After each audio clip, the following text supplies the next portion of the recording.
여러분 안녕하십니까. 6월 17일 토요일 넘치는 우리 교회 EQ 48일차 시작하도록 하겠습니다. 오늘 본문 말씀은 다니엘 6장 1절부터 28절까지 말씀입니다. 여러분 오늘 본문 말씀은 다니엘과 사자굴에 관한 이야기거든요. 우리가 주일학교에서 많이 배웠던 말씀이지만 우리가 묵상은 그 사자굴 내용을 하겠지만 전체적인 내용을 좀 알면 훨씬 더 이해하기가 쉽습니다. 그래서 그저께 이사야, 어제 예레미야, 오늘 다니엘 이렇게 좀 이어서 이해해 주시면 참 좋겠다라는 생각을 한번 해봅니다. 한번 복습을 한번 해볼게요. 자꾸 얘기를 하지만 자꾸 듣고 이해를 하셔야 되는 부분입니다. 북이스라엘 첫 번째 왕은 누구라고요? 여로보암이라고 그랬습니다. 그리고 남유다의 첫 번째 왕은 누구였습니까? 르호보암이라고 그랬습니다. 이렇게 해서 여로보암 시작해서 호세아로 멸망당하고 르호보암으로부터 호세아 같은 시대는 히스기야라고 얘기했고요.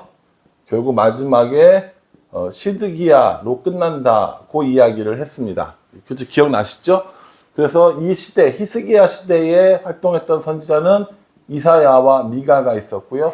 요 사이에 활동했던 시대 선지자들이 어저께 얘기했던 예레미야, 그리고 나훔, 하박국, 스바냐라고 이야기를 했었습니다. 오늘 이제 이야기는 뭐냐면 시드기야로부터 이제 유다 왕국이 끝났어요. 이 북이스라엘은 아수르에 의해서 멸망을 당했고 남유다는 바벨론이라는 나라에 의해서 멸망을 당했다고 했습니다. 아수르도 바벨론에 의해서 멸망을 당했고, 그러니까 현재 최강대국은 어디입니까? 바벨론인 거죠. 아수르가 북이스라엘을 멸망하고 난 다음에 어떤 식민 정책을 썼는가? 이 아수르 사람들을 북이스라엘로 데리고 가는 겁니다. 이게 뭐죠? 이주죠, 이주. 이주시키는 정책을 썼어요. 어디로 이주시켰냐면 사마리아라고 하는 북이스라엘의 수도로 아수르 사람들 이주시킵니다. 그런데 이 남유다를 식민 지배하고 있는 바벨론은 어떤 정책을 쓰냐면 이 사람들을 데리고 오는 정책을 쓰는 거예요. 그래서 이걸 뭐라고 얘기했냐면 포로 시대가 되는 겁니다.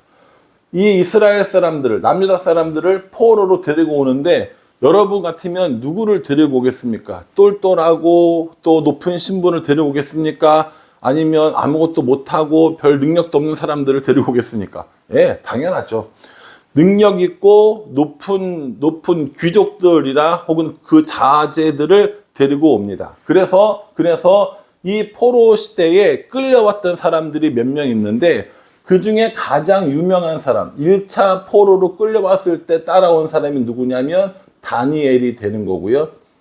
2차 포로 끌려왔었거든요. 그때 따라온 사람이 누굽니까? 에스겔이 되는 겁니다.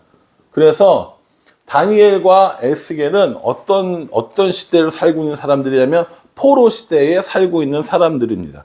우리가 어저께 그 갈그미스 전투를 살펴봤잖아요.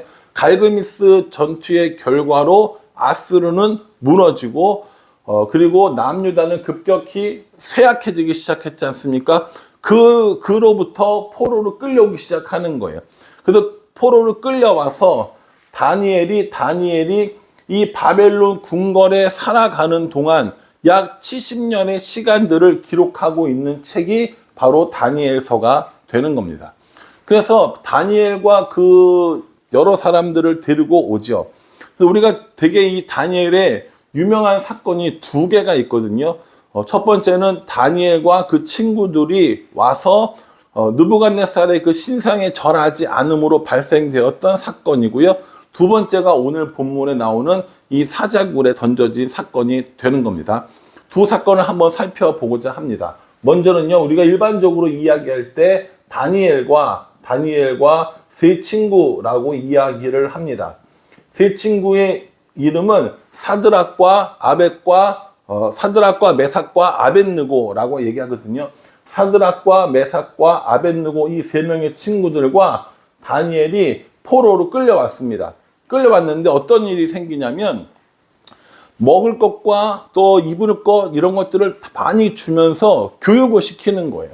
근데 다니엘과 세 친구들은 그 음식을 거절합니다. 왜 거절하냐면 그 음식들의 대부분 다 우상에게 드려졌다가 다시 나온 것들이기 때문에 자신들의 신앙을 지키기 위해서 그런 고기들을 먹지 않고 우리들은 채소만 먹겠습니다 라고 이렇게 이야기를 하는 거죠.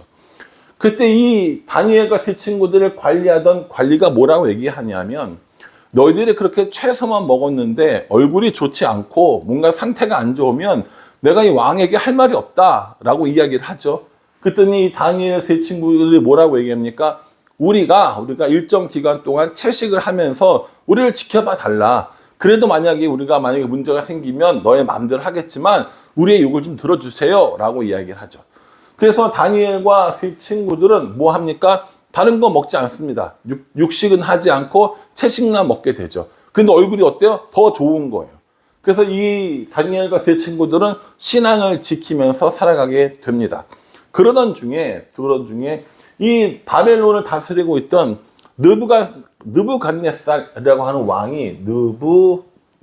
느부갓네살이라고 하는 왕이 있는데 이 느부갓네살 왕이 무슨 명령을 내리냐면 신상을 하나 크게 세워놓고 자신의 동상을 세운 거죠.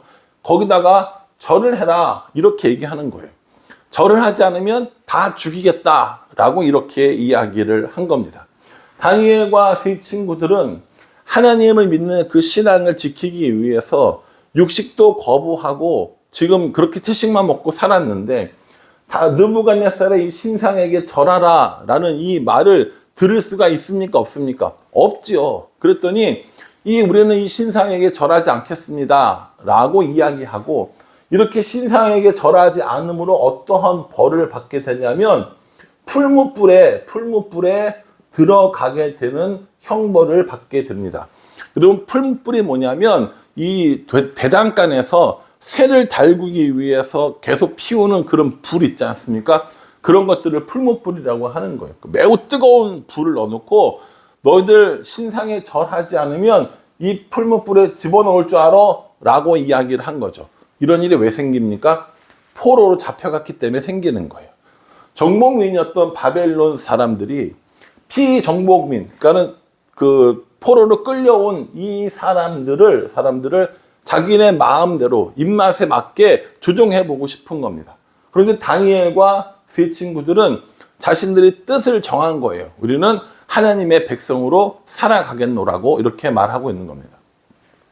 여러분 교회에서 바벨론이라고 이야기하면 악한 세상을 가리키는 경우들이 많이 있습니다. 특별히 이단들에서 이걸 좀 더 많이 쓰는 경우들이 있는데 뭐 성경에서도 그렇게 얘기를 하니까 바벨론 하면 악한 세상의 상징입니다. 악에게 지배받고 있는 상징이기도 하죠. 근데 이 바벨론의 이 지도자들이 이렇게 신상을 만들어 놓고 이거에 절하지 않으면 너희에게 풀무불을 집어넣는 형벌을 처하겠다라고 이야기를 하고 있는 겁니다. 이게 어떤 의미냐면 오늘날 이렇게 얘기하는 겁니다. 악한 세상에 살아가면서 우리에게 하나님을 버리고 다른 것들을 섬기라는 요구를 하는 거예요.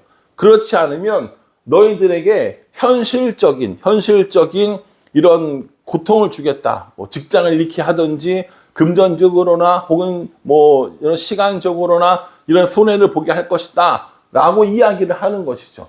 근데 이 다니엘과 세 친구, 특별히 세 친구들의 이야기인데 여기는 이 세 친구들이 뭐라고 얘기하냐면 우리는 절하지 않겠습니다. 우리가 절하지 않고 이 풀무불에 들어가게 된다면 하나님이 분명히 우리를 구원해 주실 것입니다 라고 이야기를 하죠. 그러면서 뭐라고 얘기했냐면 그리 아니하실지라도 이렇게 고백합니다. 하나님이 우리를 이 풀무불에서 구원해 주실 것이라고 우리는 믿습니다. 그렇지만 그렇게 하지 않으실지라도 그리 하지 아니하실지라도 우리는 왕의 신상에 절하지 않고 하나님을 섬기겠노라고 그렇게 고백을 하죠. 여러분 우리가 잘 알고 있는 그 찬양 중에 그리 아니하실지라도라는 찬양이 있어요. 그리 아니하실지라도 감사해요. 합력해서 선을 이루어요. 이런 찬양이 있거든요. 아마 교회를 오래 다니신 분은 다 아실 거예요. 그 찬양의 배경이 되는 사건이 바로 이 사건입니다. 악한 세상에서 우리에게 하나님을 섬기지 않도록 요구받지만 하나님을 섬기면 불이익을 얻고 해를 당하게 된다고 하지만 하나님께서 우리를 구원해 주실 것을 믿고 혹여 그러지 않다 하더라도 그리 아니하실지라도 우리는 하나님을 배반하지 않겠습니다. 신앙을 저버리지 않겠습니다. 라고 하는 장면이 오늘 나오는 이 부분인 거죠. 결국에 이 세 친구들은 풀무불에 던져집니다. 하나님의 그곳에서 그 세 명의 친구들을, 그 청년들을 보살펴 주시죠. 보호해 주시죠.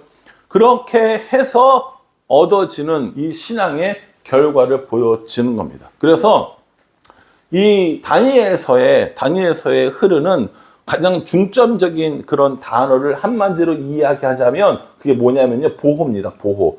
하나님께서 이스라엘 백성들을 포로 중에서라도 어떻게 보호하고 계시는가를 보여주는 것이 다니엘서입니다. 다니엘의 혹은 세 친구의 위대한 신앙 이야기, 스토리, 전기 이런 게 아니고요.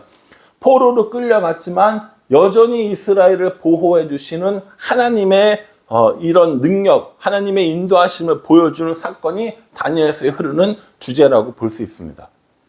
오늘은 우리가 읽은 이 다니엘서 6장에 나오는 내용이 뭐냐면 시간이 흘러서 이제 이 다니엘이 이 바벨론의 총리가 되어집니다. 바벨론을 몇 군데로 이렇게 세 개의 도로 나누고 그 중에 하나를 담당하는 총리가 된 겁니다. 아주 높은 지위에 올라갔죠. 포로가 되었음에도. 그런데 그 포로 된 사람이 총리까지 올라가니까 주위 사람들이 싫어하죠. 주위 사람들이 모함을 합니다. 그 모함에 빠져서 사자 굴에다가 다니엘을 집어넣게 되는 겁니다. 그때 하나님이 어떻게 보호해 주시는가?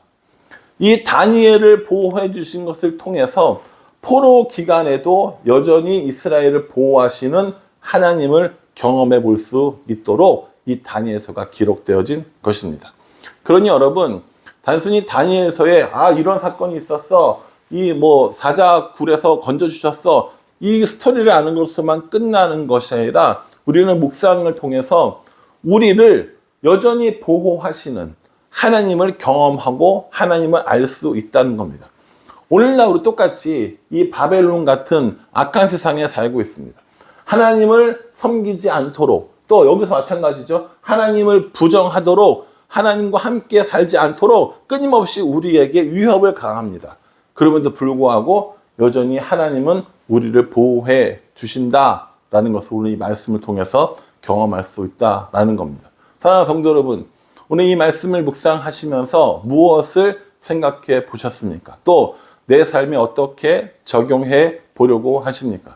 저는 이 말씀을 통해서 여전히 우리를 보호하시는 하나님을 한번 묵상해 보았습니다. 우리도 악한 세상에 살고 있죠. 또 하나님을 부정하고 현실적으로 어려움을 이겨내는, 어려움을 넘어갈 수 있는 방법들을 끊임없이 요구받고 있습니다. 그럼에도 불구하고 하나님의 사람은 하나님의 사람답게 살아가는 것, 그 가운데 하나님의 보호하심을 경험하는 것, 이런 내용들을 다니엘과 세 친구의 이 신앙 사건, 그리고 다니엘이 사자굴에서 있었던 그 사건을 통해서 우리에게 알려주고 있는 겁니다.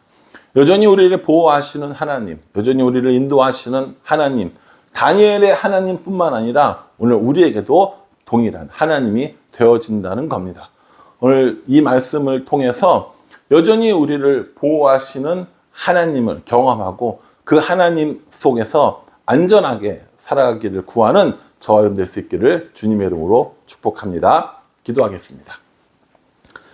하나님, 오늘 다니엘을 통하여서 우리를 여전히 보호하시는, 포로 가운데 있을지라도 보호하시는 하나님의 모습을 발견하게 됩니다.